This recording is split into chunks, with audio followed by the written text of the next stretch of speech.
realized that today was the yard site for a special person.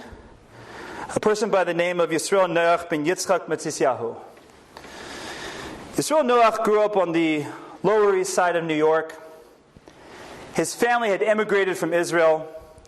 And he grew up as a first-generation American immigrant, went to yeshiva, didn't really take for him at first, and became a businessman.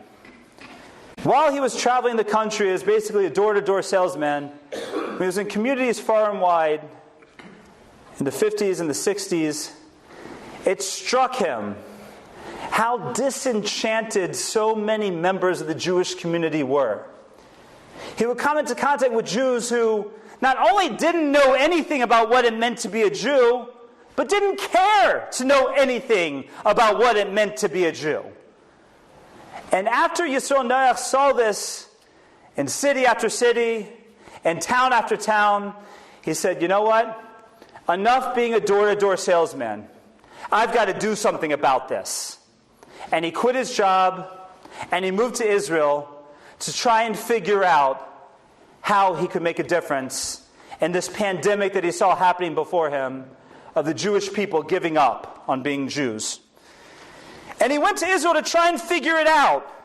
And he started studying with and talking to the leaders of the Jewish people, and no one had an answer. It didn't seem like people were even concerned about the things he was concerned about.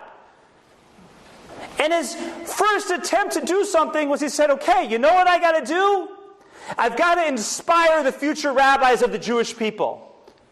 So he opened up an institution, a kollel, where the goal was to take the rabbis that at that point were being developed in the land of Israel, to inspire them that there was a pandemic going on within the Jewish people, a pandemic of assimilation and apathy, and then when they would go out, they could help to fight this war that he was trying to mount and trying to start. But it didn't work. The institution failed.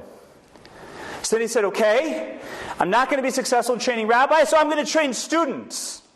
And he opened up an institution at Bnei Brak in Israel to bring in students who were backpacking throughout Israel, who didn't know so much about their Jewish heritage, and to try and teach them something about what it meant to be a Jew. But that didn't work either, because the location of Bnei Brak just wasn't right for what he was doing. So eventually he moves to Jerusalem.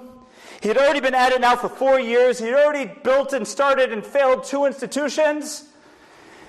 And in 1970, he opens an institution called Shema Yisrael. And he brought in several other of his friends from when he was in yeshiva who were inspired by what he saw, inspired by the state of the Jewish people, inspired by the fact that so many Jews were so disenchanted with what it meant to be a Jew.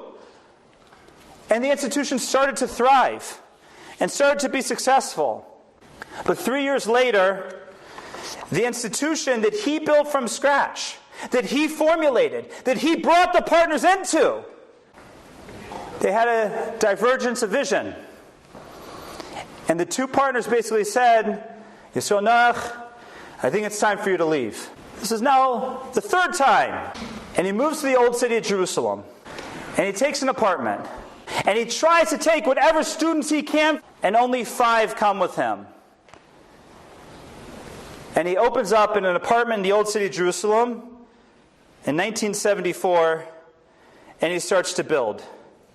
And he starts to build and build and build. Now, the old city of Jerusalem in 1974 didn't look anything like it does today. This is only 7 years after the Six-Day War, and it was still mostly bombed out by the Jordanians. Right? They had already wrecked away some of the Arab buildings, and had started to do some of the building that we see today, but it was nothing like it was today. It was not prime real estate, to say the least.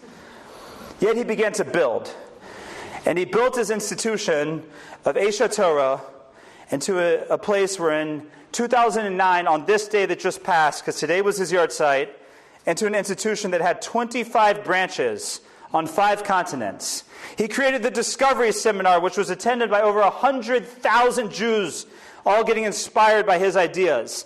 He developed the Hasbara Fellowships for Israel advocacy. He built H.com, the largest Jewish educational online research in the world.